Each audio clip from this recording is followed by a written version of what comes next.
All of his co-workers were gone. What could it mean? Stanley decided to go to the meeting room. It's bucket time.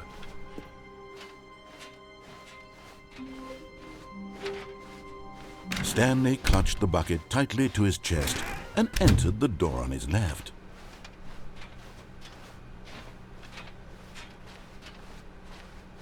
Still no one was here. Stanley needed the bucket's warmth and comfort now more than ever. Perhaps his boss's office was where he'd find it. Coming to a staircase, Stanley and the bucket walked upstairs to the boss's office.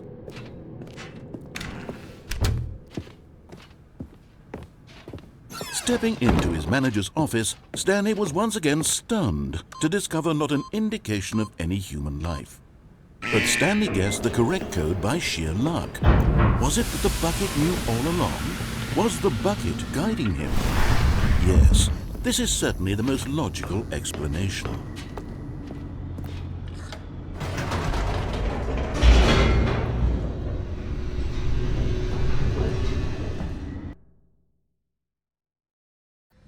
The elevator raced downward, plummeting towards an unknown fate.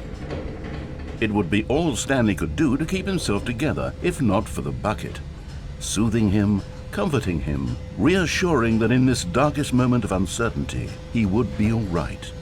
The bucket is here for you, Stanley. Everything will be fine. Stanley and the bucket walked straight ahead through the large door that read, Mind Control Facility.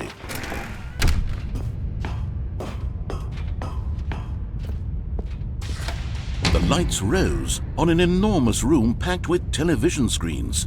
What horrible secret did this place hold? Stanley and the bucket both wondered to themselves.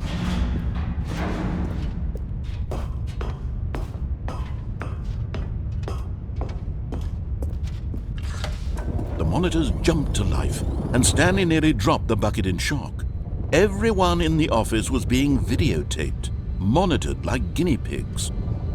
The bucket had never seen anything like this, and it very nearly burst into tears as Stanley cradled it gently, reassuring it that everything would be fine.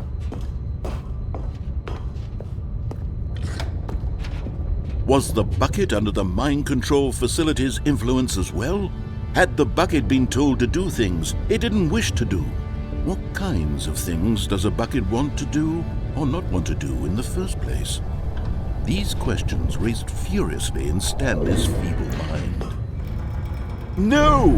He screamed into the bucket. He couldn't accept it. His own life in someone else's control, never! He squeezed the bucket tighter, his one friend in the entire world. At this point, he could trust no one except for the bucket. But here was the proof. The heart of the operation. Controls labeled with emotions, happy or sad or content. Walking, eating, working, all of it monitored and commanded from this very place. And as the cold reality of his past began to sink in, Stanley decided that this machinery would never again exert its terrible power over another human life.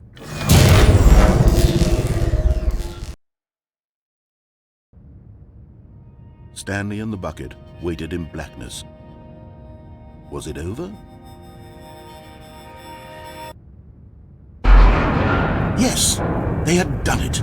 Stanley and the bucket had defeated their greatest and darkest enemy, freed themselves from the tyrannical grip of the evil mind control machine. Freedom was now mere moments away. Excitedly, the two of them began to discuss the kind of life they wanted to live once they stepped through this massive door. The bucket wanted to learn to roller skate. Stanley wanted to sneeze in every country on Earth. Both of them wanted to begin watching a movie, any movie, but then stop it halfway through and begin watching it in reverse from the end. True, it was a simple life they envisioned, but it was one they'd lived together, with one another to lean on, to trust, to support, and... What? Wait. What was happening? Why had the door stopped? Was Stanley and the bucket not about to be freed? An unbearable silence filled the room, lingering in uncertainty, until finally the truth hit Stanley square in the face. This building did not want the bucket to leave. Even the facility itself recognized the incredible calming presence of the bucket, needed the soothing warmth of the bucket, would go to any lengths not to part with the bucket. No, no, no. Stanley can't leave this place. Not while he has such a precious bucket in his arms. Not while this building has anything to say about it. Stanley realized he would never again leave this very room. But at least he has the bucket. To be trapped eternally in darkness isn't really so bad, Stanley thought to himself. As long as I have my bucket with me, right? I'll be okay, won't I? Stanley gulped. Very soon now, he was about to find out.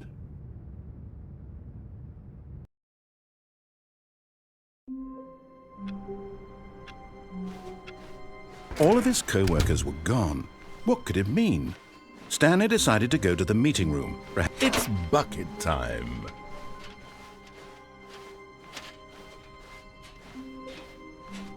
Stanley clutched the bucket tightly to his chest and entered the door on his left.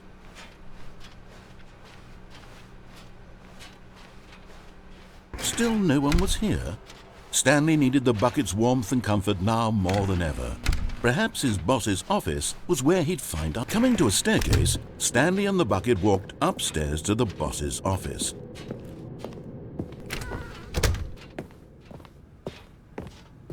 Stepping into his manager's office, Stanley was once again stunned to discover not an indication of any human life. But Stanley guessed the correct code by sheer luck. Was it that the bucket knew all along? Was the bucket guiding him?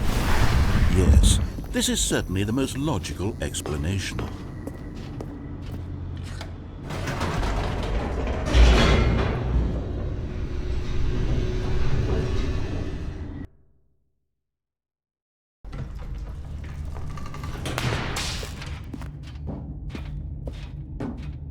Stanley and the bucket walked straight ahead through the large door that read, Mind Control Facility.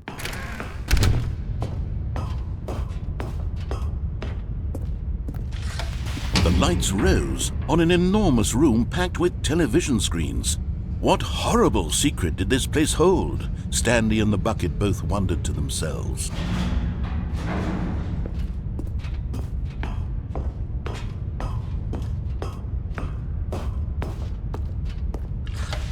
The monitors jumped to life, and Stanley nearly dropped the bucket in shock. Everyone in the office was being videotaped, monitored like guinea pigs. The bucket had never seen anything like this, and it very nearly burst into tears as Stanley cradled it gently, reassuring it that everything would be fine.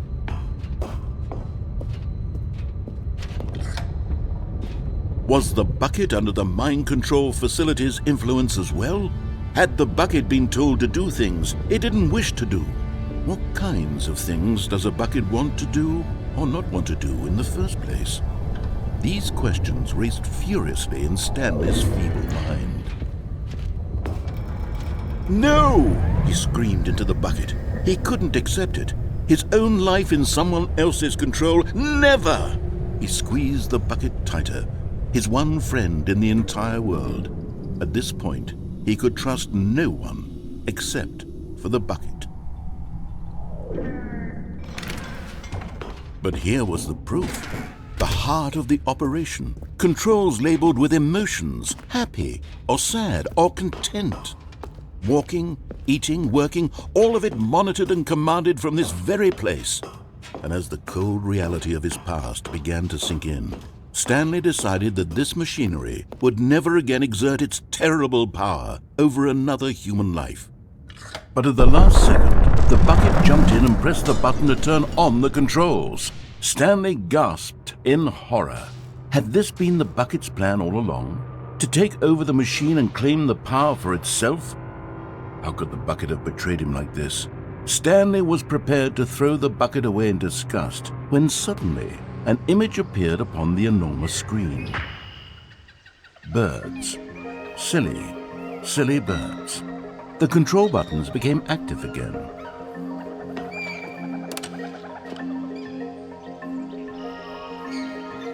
Stanley flipped through one video of silly birds after another, and then it dawned on him. This wasn't a mind control facility at all. It was a facility for monitoring and surveilling silly birds all over the world. The mind controls were only a facade to disguise its true intentions. Had the bucket known this all along? Stanley marveled at the metal genius in his hands, the one who had pointed him towards this incredible discovery. Stanley and the bucket never found freedom because they spent the rest of their lives here in this place, flipping through live streams of the silliest birds imaginable. Of all the possible paths his life could have taken, this one was surely the best. And Stanley was happy.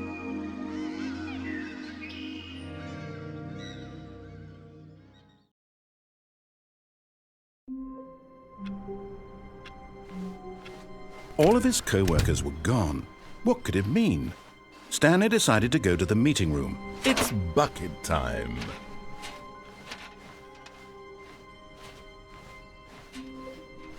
Stanley clutched the bucket tightly to his chest and entered the door on his left.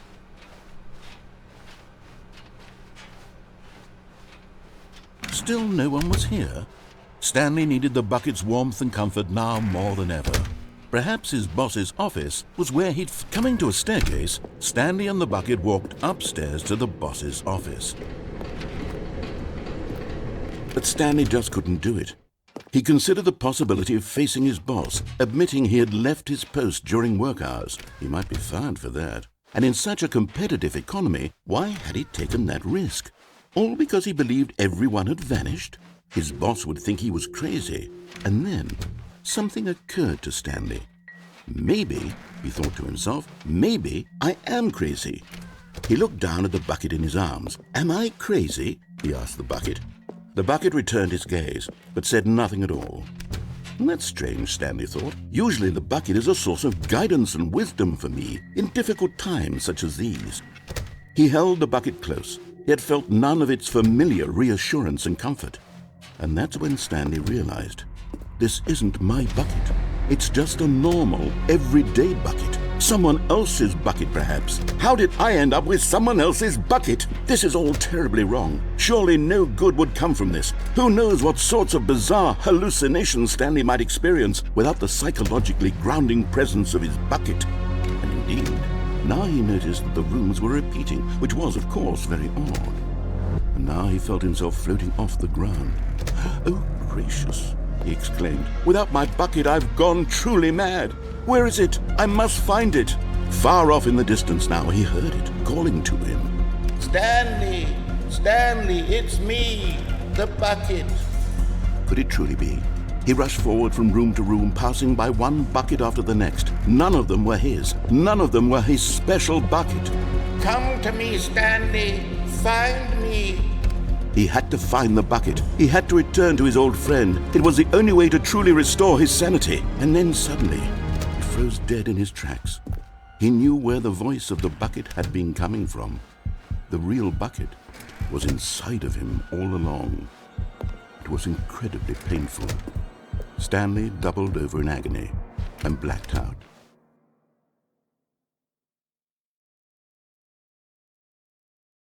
This is the story of a woman named Mariella. Mariella woke up on a day like any other. She arose, got dressed, picked up her bucket of comfort and security, and walked to her place of work. But on this particular day, her walk was interrupted by the body of a man who had stumbled through town, talking and screaming to himself, and then collapsed dead on the sidewalk. Right away, she knew what the problem was. This man had no bucket. Of course he'd gone mad, ranting and raving about a narrator describing all of his actions and how everything is predetermined and free will is an illusion and it's all just a video game. It could all have been prevented if only he'd taken his bucket with him. Perhaps he didn't even realize he'd forgotten his bucket at home in the first place. How cruel the world can be, Mariella thought, and she hugged her own bucket even tighter. But of course, she had no time for this. There were a myriad of confusing problems she would soon have to confront at work, for which her bucket would provide absolute guidance and total clarity on everything. Heck yes, she thought to herself, my life kicks ass. And she backflipped all the way to work.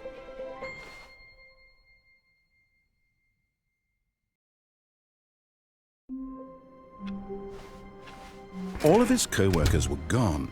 What could it mean? Stanley decided to go to the meeting room. It's bucket time.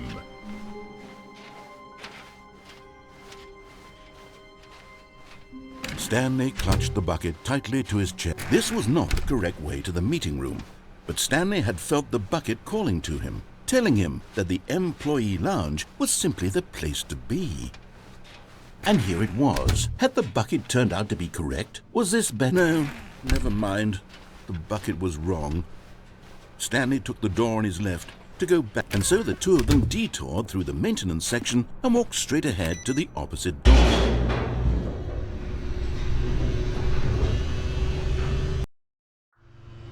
Oh, good, Stanley. I'm glad you found your way here. I knew you'd find this place eventually.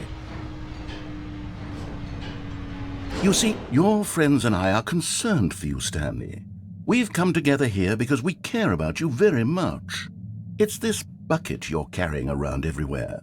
The bucket isn't even from the original Stanley Parable. It's just sequel content. We're the ones that matter, Stanley. Classic characters from the first game, like the Adventure Line and the Broom Closet. Because that's what fans want from a sequel. They want more of their favorite jokes, not this bucket that they've never seen before. Yes, I know I'm the one who gave you the bucket, but you're spending too much time with it. Don't you want another story involving the Adventure Line? We could make the Adventure Line go somewhere new. Yes, yes, that's what the fans want. Let's do it. Whee! Look at that wacky line. Who knows where it'll go off to next? Oh, and it played some silly music as well.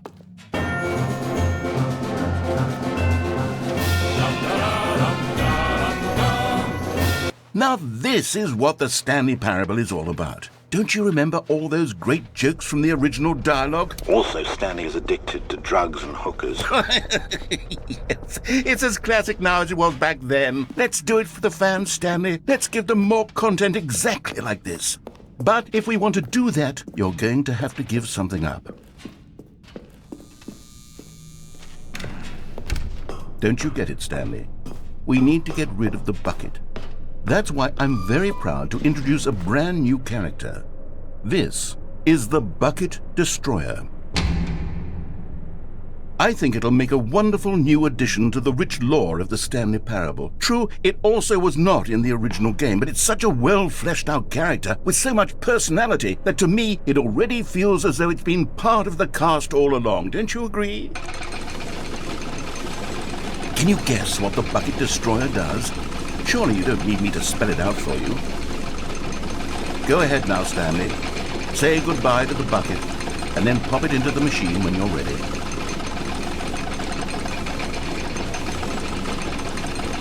Now listen to me. It's crucial that you give it the bucket. I don't know what the Bucket Destroyer will do if it can't destroy your bucket. Destroying buckets is all it knows. That is its singular personality trait. Sure, I can hear you saying, how does a character with only one personality trait deserve to join the pantheon of beloved Stanley Parable characters? Well, you see, if you were to really explore the Bucket Destroyer, you would see that its desire to crush buckets is so densely loaded with complexity and nuance that it's really like 10 personality traits. What other object in this game can you even say that about? The Broom Closet? Certainly not. I wonder what sort of Bucket Destroyer merchandise the fans will be clamoring for after this. Okay, the Bucket Destroyer is getting very upset now. You'll have to hurry and feed it. We can't get back to the classic Stanley Parable characters like the Adventure Line or the Bucket Destroyer until you crush that damn bucket. Quickly now, the fans are waiting. Do it, the fans, Stanley. Give the fans what they want. Hurry and...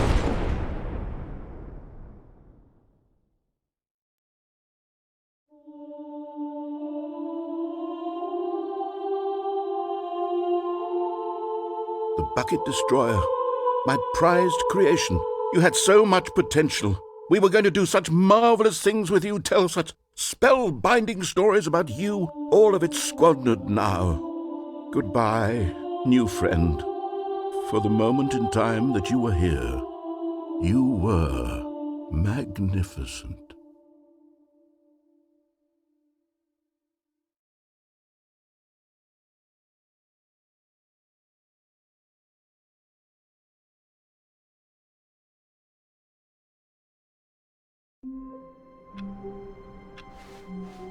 A soft wind blew outside and perhaps rain started, and if it did, it stopped shortly after. It's bucket time.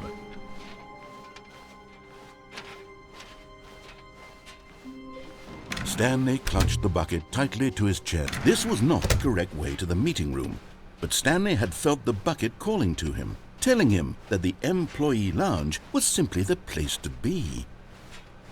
And here it was. Had the bucket turned out to be correct? Was this... No, never mind. The bucket was wrong. Stanley took the door on his left to go back to the meeting room. No, Said the bucket. don't go to the meeting room. Go somewhere else. The cargo lift, yes. Go there. Good. Said the bucket. Now ride the lift all the way to the top. There's something up there I need you to do. Stanley did not question why or how this bucket was speaking to him. It should have alarmed him, of course, because buckets can't talk. But Stanley chose not to think about this obvious fact. He was firmly convinced that the bucket had spoken to him, and he unthinkingly did whatever the bucket asked.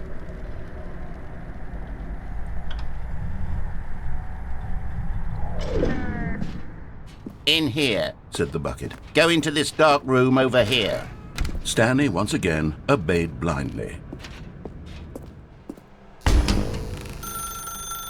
Now pick up the...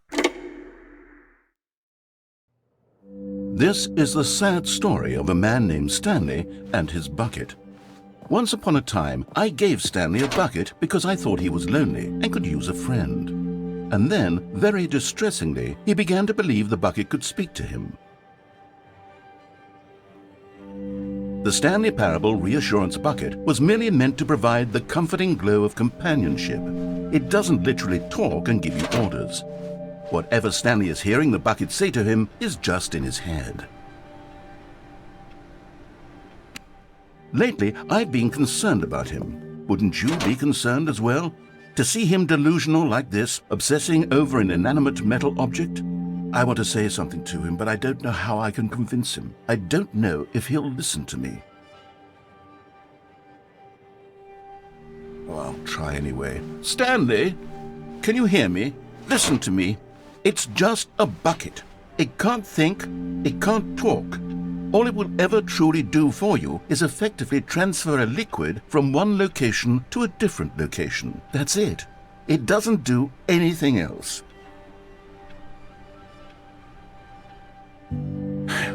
You see, he's not listening. He's still taking orders from the bucket. You know, once upon a time it was me he took orders from, me he trusted and listened to. Now all he cares about is this awful bucket, this stupid hunk of metal. It's sad, but I suppose he doesn't need me anymore. From now on, he's just going to cling to this bucket, this cold, empty bucket, this sort of shiny bucket.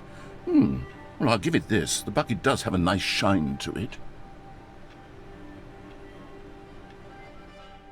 Yes, I suppose on closer inspection that it doesn't quite look like your average hardware store bucket. It's just a little more, what am I trying to say? Sturdier, more capable of transporting liquid. Like it would be better at moving an amount of water from one room to another.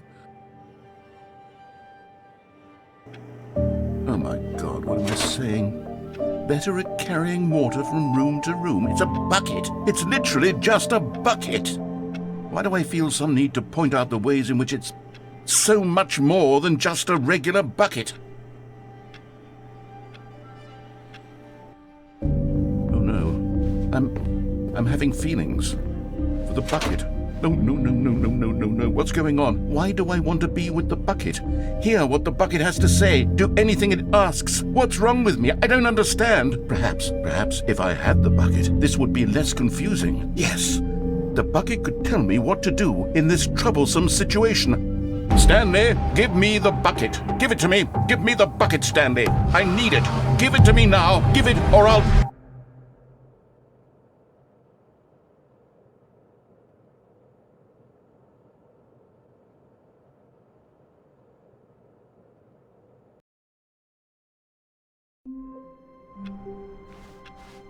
All of his co-workers were gone.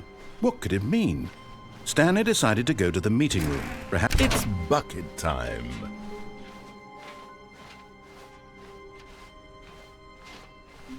Stanley clutched the bucket tightly to his chest. This was not the correct way to the meeting room, but Stanley had felt the bucket calling to him, telling him that the employee lounge was simply the place to be.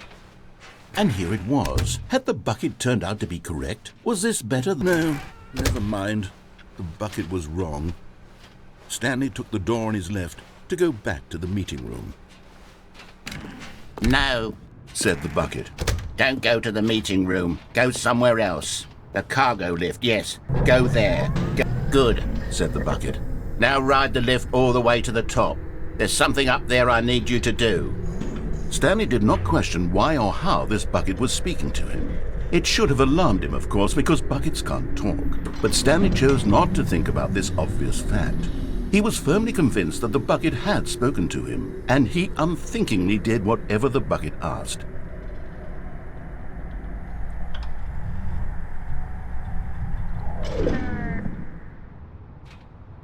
In here. Said the bucket. Go into this dark room over here. Stanley once again obeyed blindly. Now pick up the phone. Whoa, hold on. Why did you unplug the phone?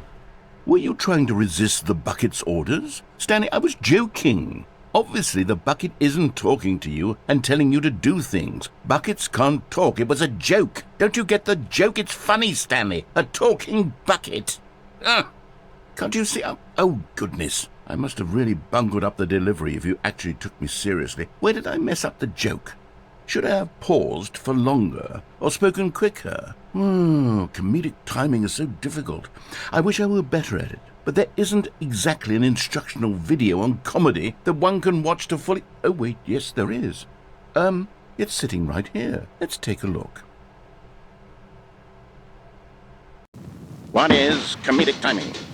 What is comedic timing? How does it work? How long should it last? How can it be used to effectively silence your political enemies? And more importantly, can it be taught in its entirety within 90 seconds? Thankfully, the answer to all of these questions is yes. Let's dive deeper. If you've ever told a joke or made someone laugh, in all likelihood, you did it while standing 50 to 80 centimeters from them in a room of no more than 76 degrees Fahrenheit, with one of your arms raised straight upward at a 15-degree angle from your body. These are the optimal conditions for good comedic timing. To begin the joke, start by stating and spelling your name. Next, provide a brief synopsis of the joke, including the specific times at which the recipient of the joke will laugh, and then spell out your name a second time. With these steps complete, it's time to begin the humor. Speak the entire joke in no more than 18 seconds and no less than 13 and a half, pausing only for bathroom breaks when necessary. When the joke has concluded, it is customary to inform your listener that the joke is over by declaring in your loudest possible voice, "I'm Dunny with the funny." Let's practice screaming, "I'm Dunny with the funny" now. Good. This saying is a perfect example of expectations management, which is the cornerstone of good comedy. Finally, it's time to hand out surveys. Collecting hard data from your audience on how rapt they were throughout the joke is the only way to grow or learn as a comedian. An effective survey should be no less than 10 pages long and should include the same question reprinted several times, just to ensure the survey taker is actually paying attention and not simply filling in answers at random. And that's all there is. With these strategies at your disposal, you'll have audiences doubled over in laughter and even tripled over in laughter in no time at all. Just remember to let them stop laughing at some point, you gut-busting little scamp. After all, we're each of us needed on the front lines of the war to fight the 12-legged invader who threaten our very existence and who very likely die in a hailstorm of bullets and mandibles. All of us must be prepared to give our lives to this noble cause, just as our children must do after us, and their children after them. Godspeed, and may Earth reign supreme. Hey, goodness, this video is a little outdated, isn't it? Well, no matter. I think the fundamentals of proper comedic timing are still as relevant today as they were back then. So with that in mind, I believe the only way forward is for us to return to the two doors and walk through all of this again, so I can try telling my story with more appropriate comedic delivery. Come along, let's head back.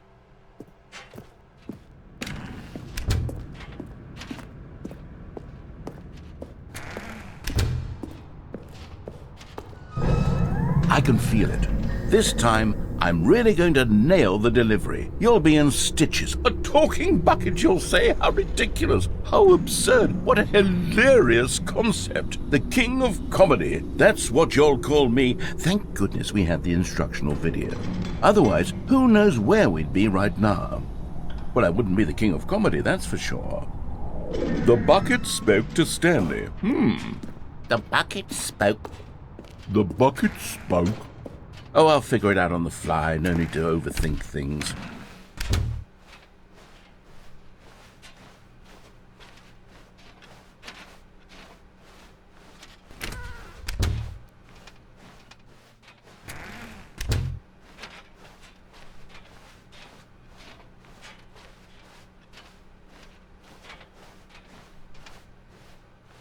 Here we go.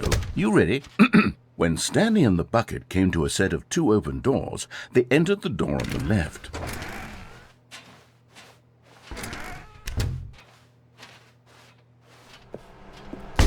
What? We're back at the phone already? No, what's going on? There were supposed to be several rooms leading up to this. There was supposed to be a build-up to this point, a dramatic display of remarkable comedic wit which culminates in this scene with the phone. But now the timing's completely off. The joke will never land, or not the way it was meant to. And it's all my fault. I must have forgotten that the phone room comes immediately after the two doors room. What an egregious mistake. I've made a fool of myself. I don't deserve the title of King of Comedy. I'm nothing. I'm not even the lowliest joke-telling whelp. I think I need to go back and rewatch that instructional video again. Yes, surely that will help me improve my... Here we go. You ready? When Stanley and the bucket came to a set of two open doors, they entered the door on the left. No. You were supposed to go through the door on the right, leading back to the phone. Did you not even look at the instructional video? I think this is all covered very clearly. There's no way I can make the comedic timing work now. It's done. The joke is completely done and over. It's all your fault, Stanley. I'm going to be ridiculed in the community of other joke writers. I'm going to be shamed at every one of our meetings from now on. All because you couldn't watch a simple video and take a hint. Are you proud of yourself for bringing me down, Stanley? Are you proud? Stanley, you love the bucket so much it's like you... it's as though all of your other most prized possessions pale in comparison. Yes. Well, let me try that again, Stanley. I heard that you are pale with shame over how unabashedly in love with a bucket you are. No? Still not? Is it the delivery? Pale with shame. Pale with shame? Pale... What's another word to describe a bucket? Stanley, this bucket is so metal, I think I saw it playing guitar. No. We're getting away from making fun of Stanley's obsession with the bucket, which was the whole point of this. I'm no good at these jokes. I need more instructional videos. That's exactly what it is. That's what will make me the king of comedy again. More instructional videos. Let's see.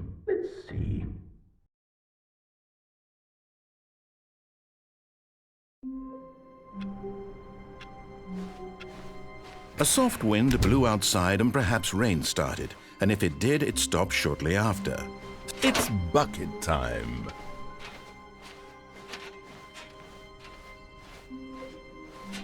Stanley clutched the bucket tightly to his chest and entered the door on his left.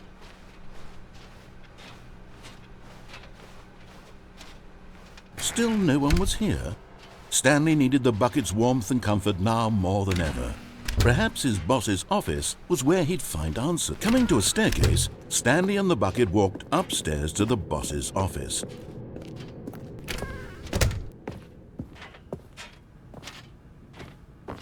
Stepping in.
How long was I sitting there? Stanley wondered to himself. Minutes? Days? Centuries? Did something crucial happen while my senses were turned? He made a note to be more careful with time from now on. When Stanley came to a set of 2 open doors, he entered the door on his left.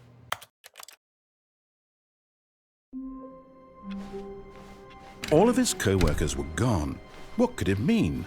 Stanley decided to go to the meeting room. Perhaps he had simply missed a memo. And try not to lose this one too, you dolt. Stanley clutched the bucket tightly to his chest and entered the door on his left.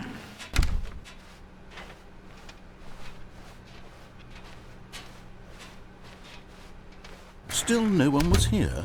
Stanley needed the bucket's warmth and comfort now more than ever. Perhaps his boss's office was where he'd find. Coming to a staircase, Stanley and the bucket walked upstairs to the boss's office.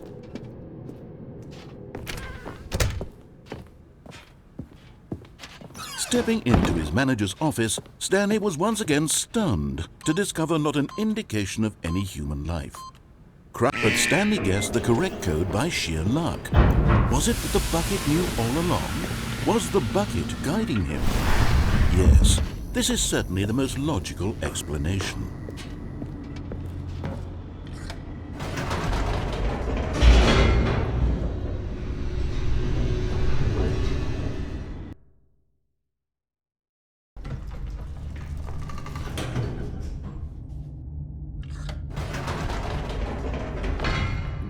Wait, Stanley said to the bucket. Can we go back up?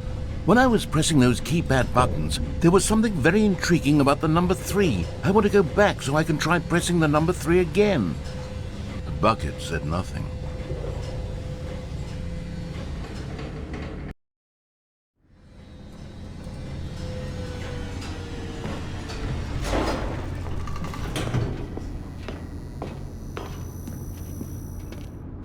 Here we are, said Stanley. Now I'm going to try out that number 3 button.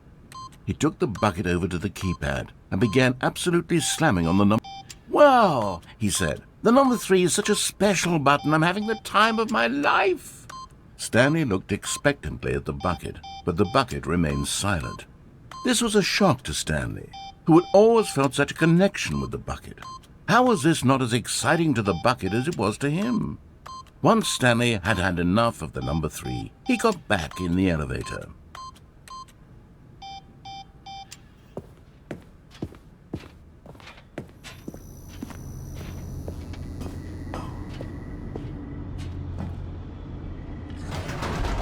Perhaps the bucket had missed something.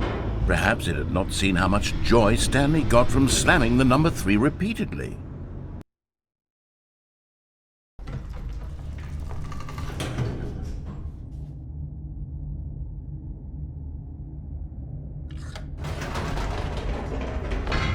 No, said Stanley to the bucket. You can't go on yet. Not till you understand how much the number 3 means to me. You and I have been through so much together, and I just want you to see what I see. Feel the happiness I feel. He smiled at the bucket, and the bucket said nothing.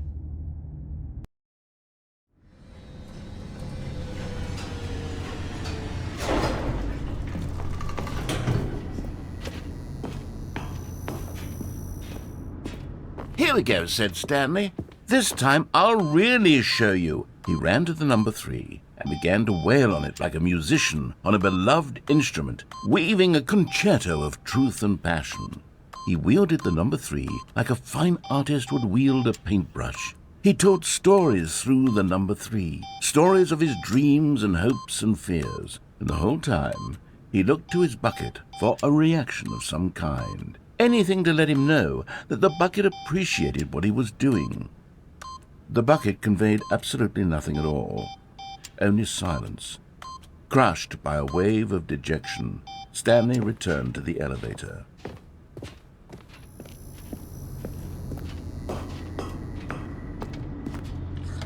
Stanley and the bucket were so close. They'd always been there for one another. Why suddenly could the bucket not connect with this passion of Stanley's? The question caused Stanley to ruminate the whole way down the elevator. He knew that there must be a way to get through to the bucket, to communicate fully with his dear friend. Surely there was a solution, mustn't there be?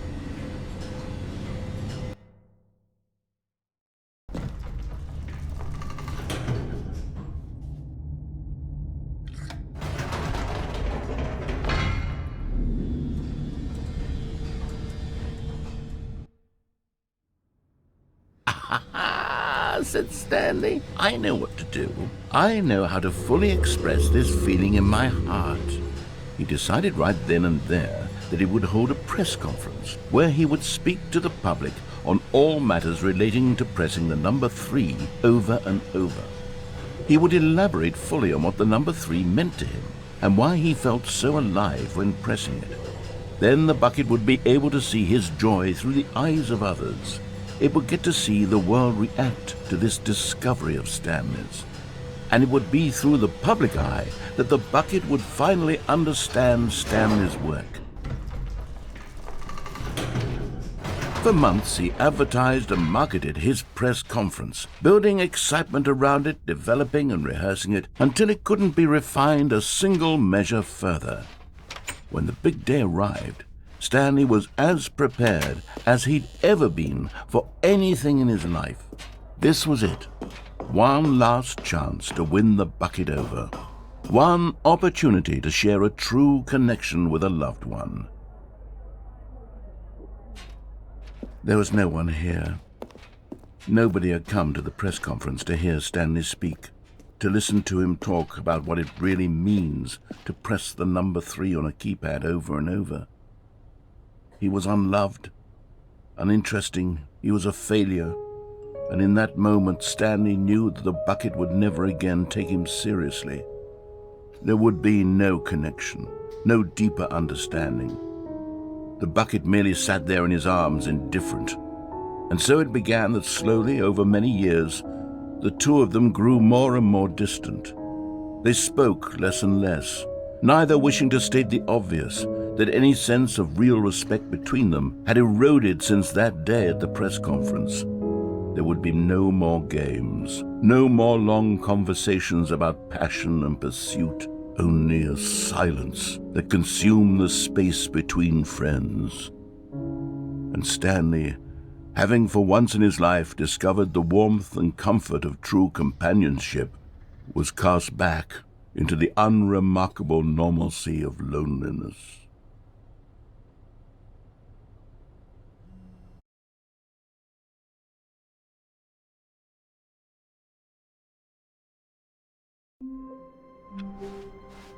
All of his co-workers were gone. What could it mean? Stanley decided to go to the meeting room. Perhaps it's bucket time.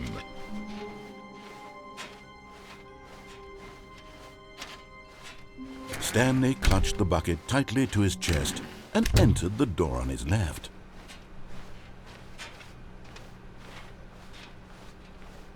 Still no one was here.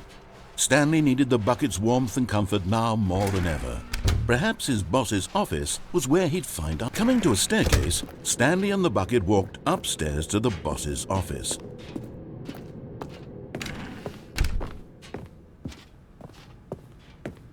Stepping into his manager's office, Stanley was once again stunned to discover not an indication of any human life. Crushed but Stanley guessed the correct code by sheer luck. Was it that the bucket knew all along? Was the bucket guiding him? Yes, this is certainly the most logical explanation.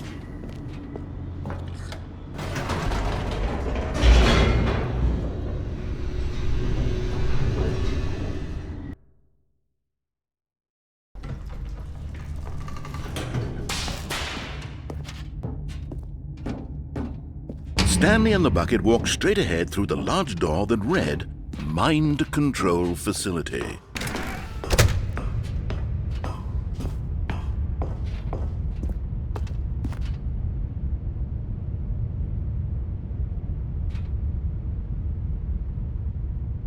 But just as Stanley was about to proceed further into the mind control facility, he tripped and fell over the railing and into the dark void below.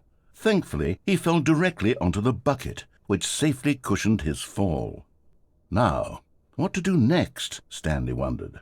Stanley and the bucket could find no way out of this enormous pit, and so eventually they decided that the best thing to do would be to simply get comfortable down here. So they set up a little couch and relaxed. It really wasn't so bad down here, a bit cold perhaps.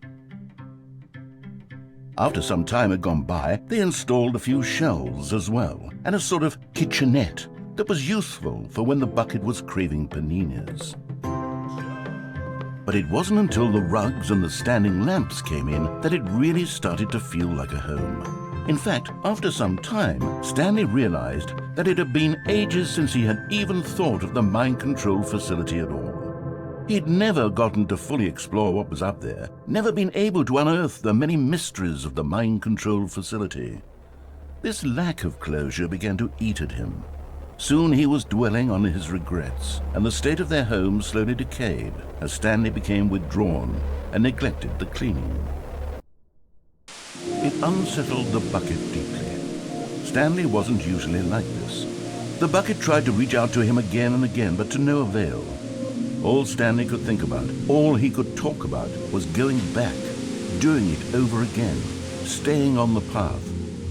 It was a mistake to leave the path. It was a mistake. It was a mistake. I need to do what the narrator says. I need to see the true ending.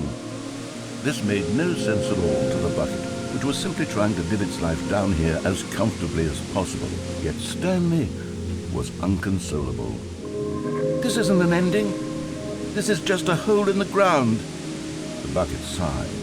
True, it wasn't an ending. But it's where we happen to be. And maybe, possibly, if we accept the reality of things, maybe this will become an ending eventually.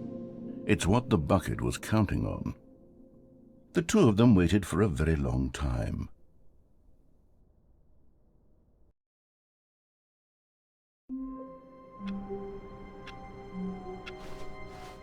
How long was I sitting there? Stanley wondered to himself. Minutes? Days? It's bucket time.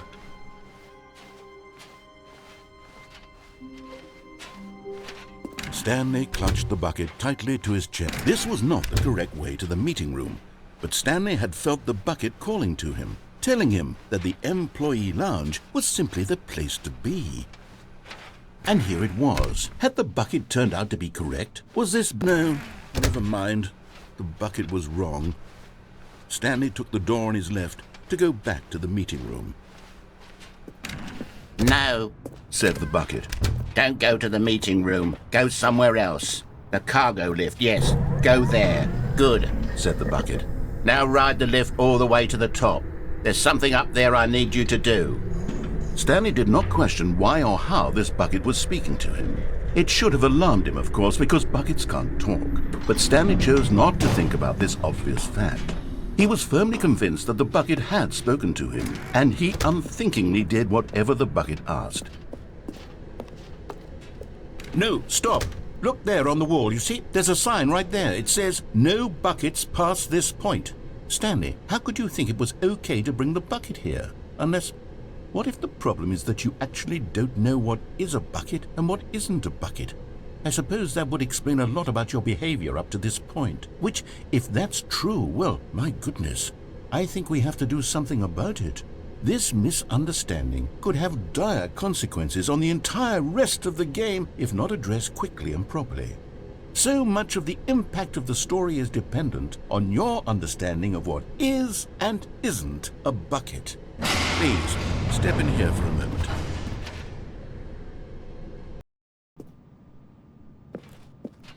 Now then, I'm going to run you through some test scenarios, and you'll tell me whether or not the thing I'm showing you is a bucket. Simple enough, right? This should tell us everything we'll ever need to know about what is or is not a bucket. Okay, let's begin. Item 1. Is this a bucket? Correct. It is a hologram of a bucket, not an actual bucket.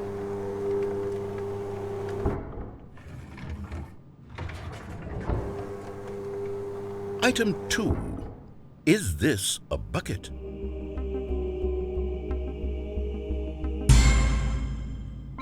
Correct. It is a 3D printed recreation of a bucket, not an actual bucket.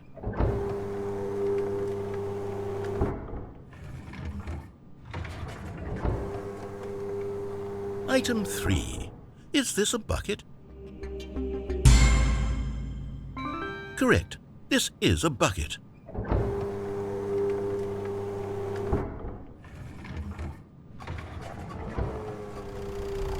Item 4. Is this a bucket? Correct. This is a tractor and not a bucket. To be honest, I just sort of put this one in here as a gimme, but I was starting to get concerned that even this might be too much for you. Thank you for not making me look like an idiot. Okay, next one.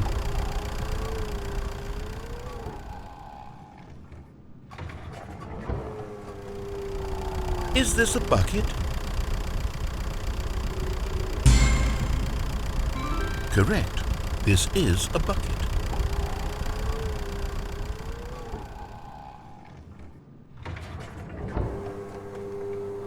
Item 6. Is this a bucket? Trick question. Both. Gotcha.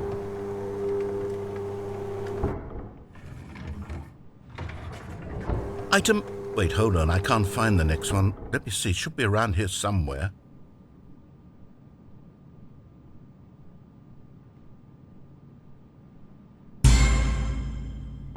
Yes.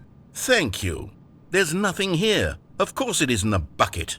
We both know full well that nothing isn't a bucket. Wait, when I say nothing isn't a bucket, that makes it sound like I'm saying everything is a bucket, which of course is not true. Unless, is that what you think? Answer me straight, Stanley. Are you trying to tell me that you believe everything is a bucket?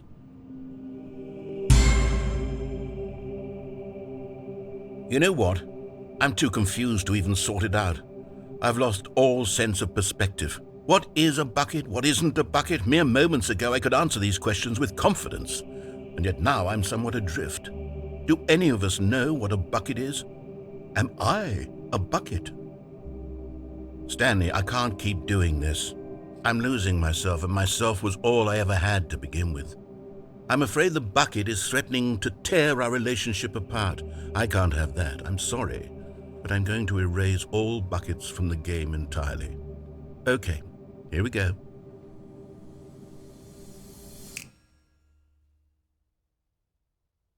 What happened? Is everything gone? Why did everything disappear? Wait, was everything a bucket? Every single thing in the game was a bucket. Oh my God, I had no idea. How could... except me.